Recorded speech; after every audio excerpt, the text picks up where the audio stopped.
Entonces, hermano, el problema de los católicos es no predicar la palabra. Y ahorita, con el miedo que le tenemos a los evangélicos, mejor no. Mejor no. Entonces, ¿y para qué llevar la Biblia? Porque si me encuentro con un evangélico, uy, papá. Por pereza, por no prepararnos. A nosotros cuando comenzamos nos costó mucho, porque no teníamos mayor enseñanza. No teníamos. En Venezuela muy poco. Nada. Bueno, con el padre Moriano Matuli comenzó a llegar el diálogo no protestante y fue mucha ayuda. Pero más de allí no encontraba, ni siquiera en el seminario. Y me costó mucho meterme yo a la Sagrada Escritura. Yo aprendí en la Universidad de la Vida. ¿Sabe cómo aprendí yo? Así como ustedes vieron hoy. Yo estaba así hablando con ustedes, llegaba un pastor y me retaba. No, que usted está diciendo mentira, suba para acá. Sin saber de qué iglesia, sin saber qué me iba a preguntar, de qué tema me iba a tocar. En el nombre de Dios, vamos. Y ahí, confiar en el Espíritu de Dios, vamos. Y el Espíritu de Dios nunca me ha abandonado, jamás. Y entonces, ahí ya fui aprendiendo, en la experiencia de la vida. ¿Sí? Cuando un pastor me da tiempo a mí, de un mes, oh. Si yo estudié en la escuela donde no es un mes, sino, a ver, ya, ¿de qué tema? De este, vamos, va.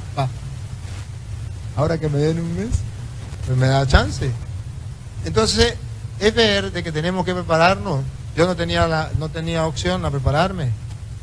Ustedes tienen la opción, incluso en bandeja ya de oro y de plata.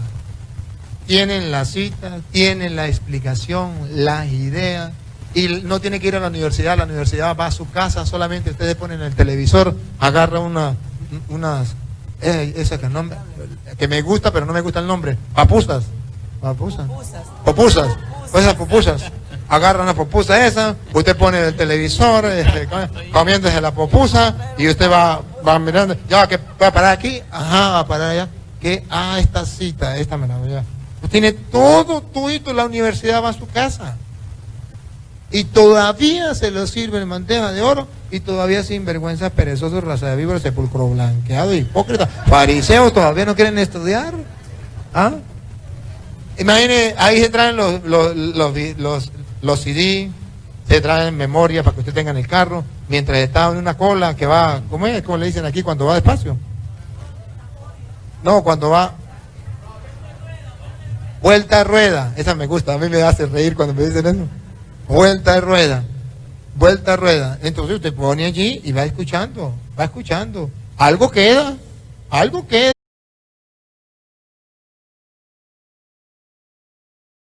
Si usted muere borracho y no se arrepintió, usted será condenado. Pero esa condena para el católico está dividida en dos partes. Una,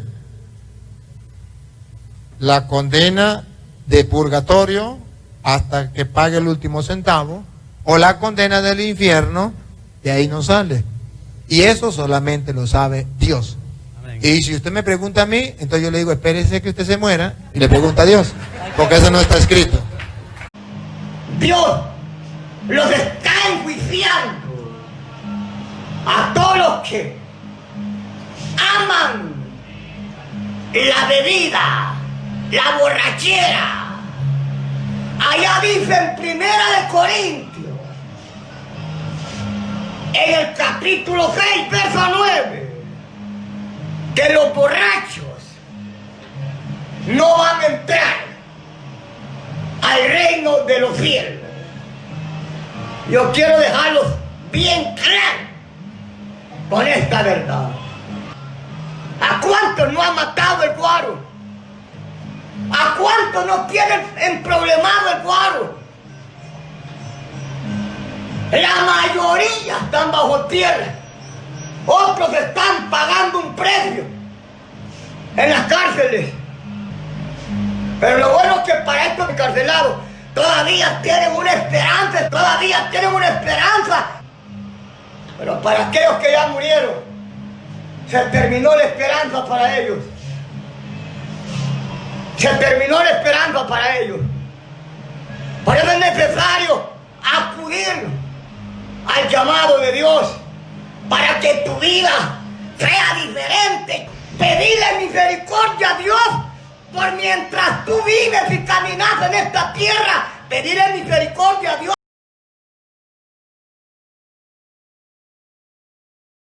Entonces, Jesucristo está radiante, vestiduras blancas, y allí hay dos hombres que ya murieron, por cierto, Moisés y Elías.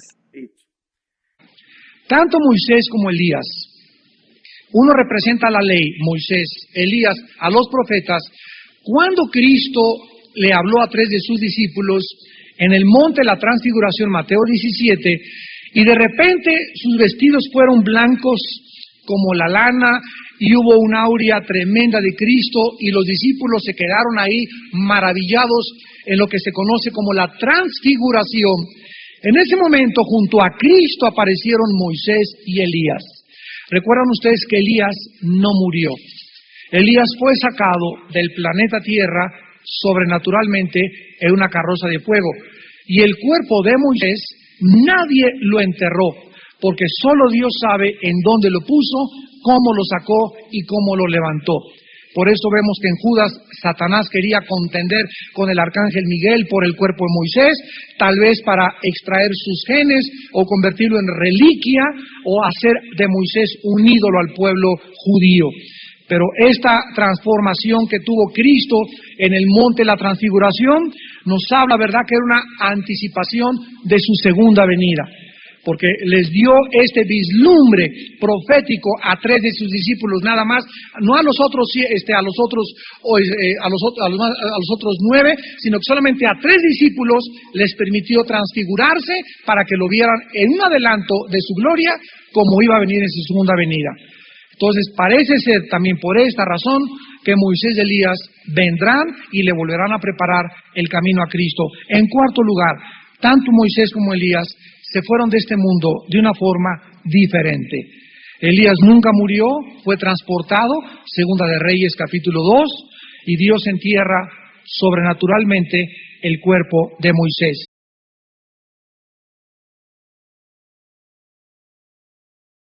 Mi pregunta es, ¿a dónde se va la alma de alguien que se suicida? Ese sí es un gran lío, niña. Porque Jesucristo dijo, no juzguéis y no seréis juzgados. No condenéis y no seréis condenados. El juicio le corresponde solamente a Dios. Yo solamente como sacerdote del Dios Altísimo le puedo decir que esa persona murió en pecado. Y que murió en pecado va a recibir un juicio, una condenación. Pero no puedo decirle si una condenación eterna, infierno, o una condenación parcial, purgatorio, porque eso le toca al juez. Solamente Dios y los protestantes que se creen dioses pueden mandar a una persona para el infierno. Hay otra teoría donde dicen que los que se mueren quedan aniquilados y todo terminó ahí. Eso no está en la Biblia, ni Cristo predicó eso, ni los apóstoles tampoco. Pero al diablo le conviene que usted crea eso. Ese es un listo, el pájaro ese, cuídese. ¿Por qué le conviene al diablo que usted crea eso? Porque si viene un problema de esos terribles, que no parece que tienen solución y que los seres humanos se desesperan, viene Satanás en una orejita y dice, mátate y se acabó todo. Así le dijo a Judas en una ocasión. Mátate que ahí se acabó todo. Y la persona agarra un revólver y se vuela la cabeza y encuentra que entonces fue que empezó el problema grande, que ya no tiene solución, porque los problemas aquí abajo todos tienen solución, todos. Póngalos en manos de Dios para que vea que tienen solución. Póngalos en manos del Cristo vivo para que vea que tienen solución. ¡Ay, Samaya Sahaba! Y entonces la persona que se suicida, hermano, hay millones de suicidas aquí abajo. La persona que se suicida se envía al infierno. Porque la Biblia dice que el que destruye este cuerpo, Dios lo destruirá a él.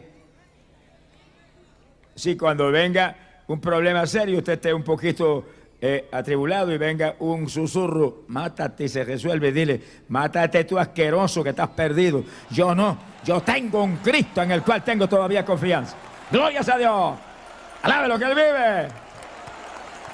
Que tiene a Cristo sabe que en Cristo siempre hay victoria, en Cristo no hay derrota, en Cristo solamente hay bendición. Él resuelve todos los problemas. Venid a mí todos los que estéis trabajados y cargados, yo os haré descansar. Alabado sea Dios. Cristo es el descanso del ser humano.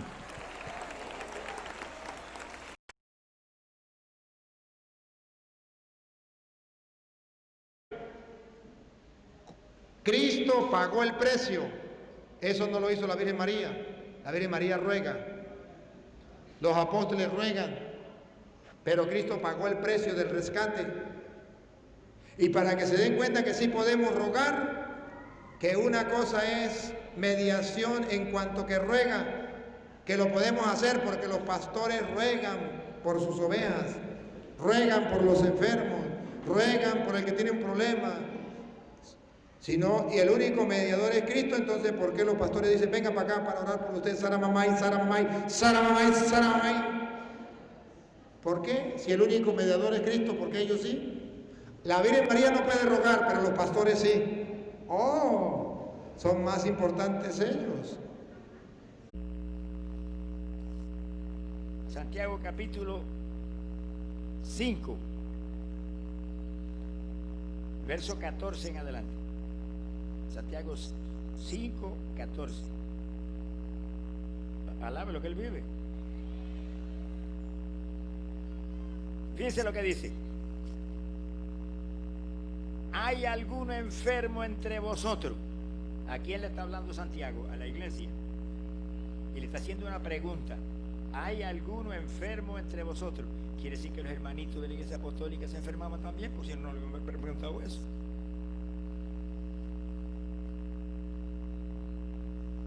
Y entonces, mire lo que dice. Llame a los ancianos de la iglesia. No se vaya a pensar que los ancianos son un chorre viejo hecho leña.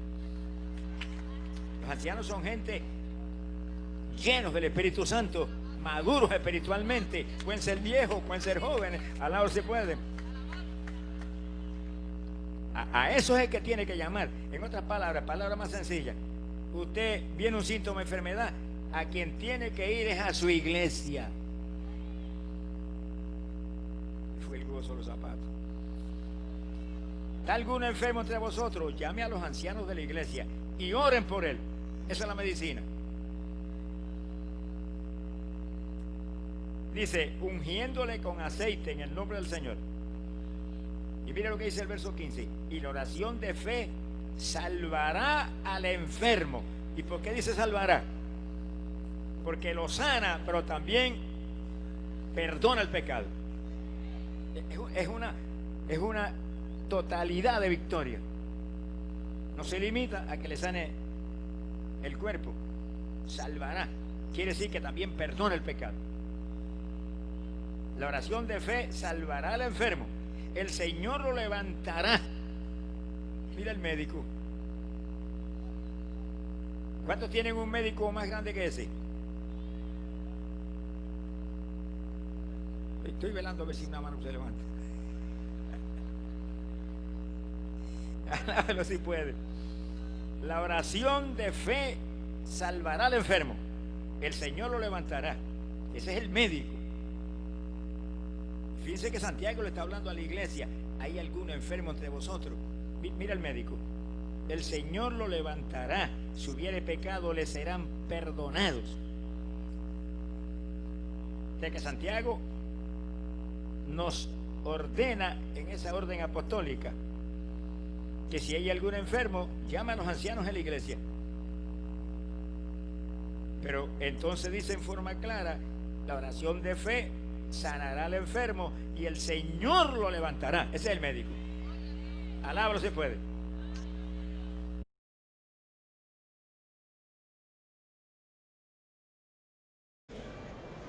Creo que en la pregunta anterior que le hicieron contestó al respecto, pero quisiera que a mí me quedara más claro. Le voy a decir casi la misma pregunta que el hermano le hizo Quiero comenzar con decirle que en una ocasión, hace unos 8 o 10 días, estaba yo predicando y una señora, cuando yo dije que había que ir con los sacerdotes a confesar nuestros pecados, ella dijo, me llamó la atención para hablar ella y me dice, en un rinconcito de mi casa, yo hago mi oración y Dios me perdona. Y yo, por no perder al pueblo, la perdí a ella. Le dije, eso es mentira, lo que usted está diciendo. Me está haciendo quedar mal porque el Señor no la perdona ahí, la tiene que perdonar frente a un sacerdote. No sé si me equivoqué y yo quiero que eso me quede claro. Y no es perder a la hermana. O sea, es que la verdad hay que decirla y escuche algo. Y si la hermana tuvo valentía para exponer una mentira, ¿por qué usted no va a tener la valentía para exponer la verdad? Y hay que dar la vida por la verdad. Cristo murió por la verdad.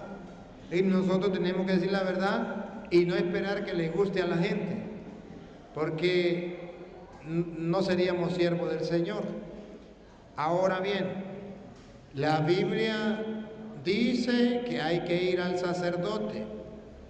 No hay una cita bíblica, no la hay donde diga que usted debe ir a confesarse en su cuarto, a rodillas, a solas con Dios. Eso es el evangelio según los protestantes, pero eso no está escrito en la Biblia. Y hay muchos católicos que ya viven con esa doctrina protestante en la cabeza. Mas tú, cuando ores, entra en tu aposento y cerrada tu puerta, ora a tu Padre que está en secreto. Y tu Padre que ve en lo secreto te recompensará en público.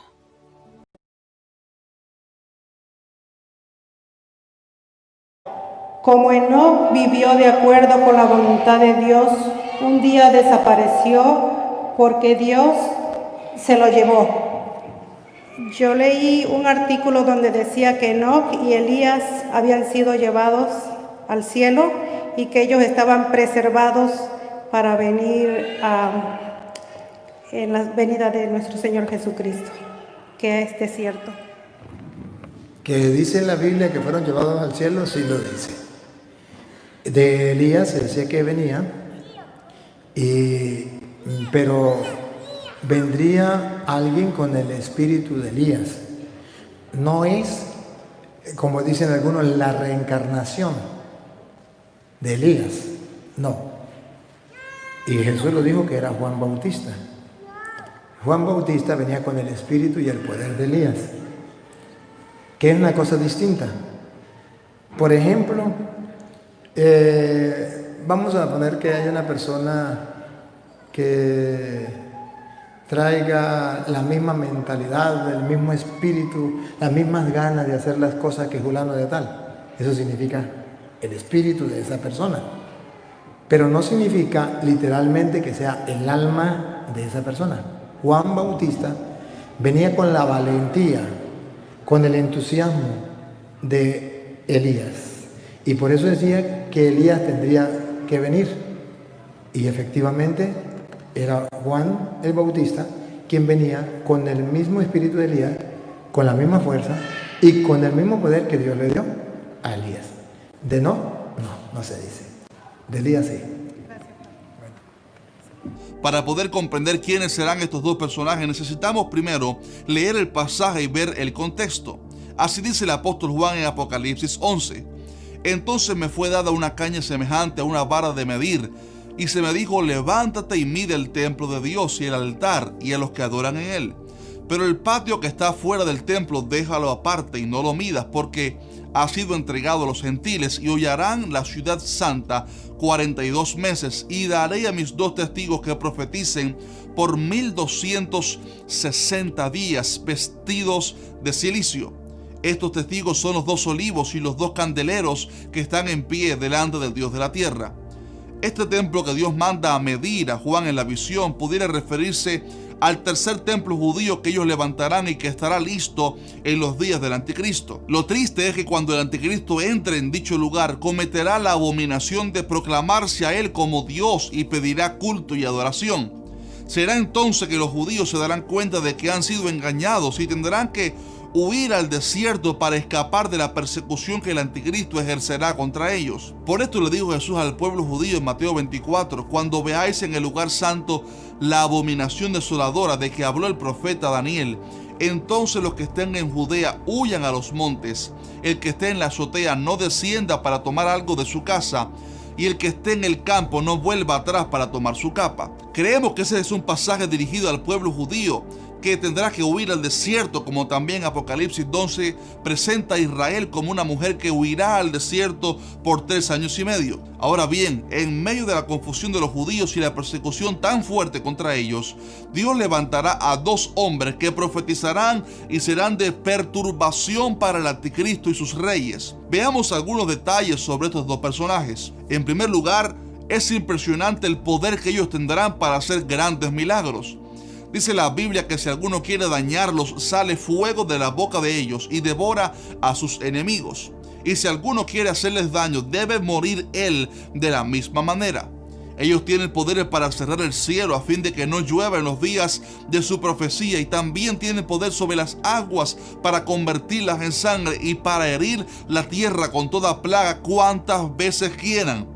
Los milagros que ellos harán enfurecerán al anticristo y atormentarán a los impíos moradores de la tierra, así como el profeta Elías enojaba al malvado rey Acab.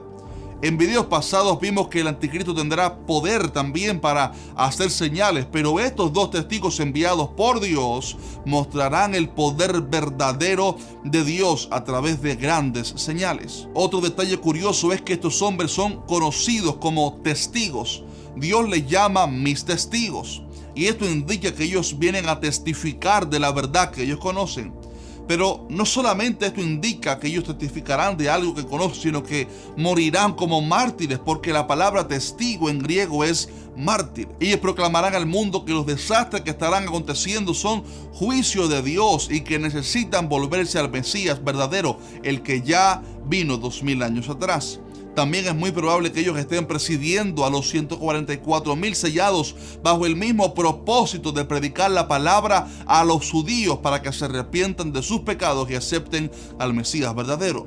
Cuando ellos terminen su tiempo de ministerio, dice la Biblia que Dios permitirá que el anticristo haga guerra contra ellos y los venza y los mate. Si también que sus cadáveres estarán en la plaza de la ciudad para burlarse de ellos. Aún más, los moradores de la tierra se regocijarán sobre ellos y se alegrarán.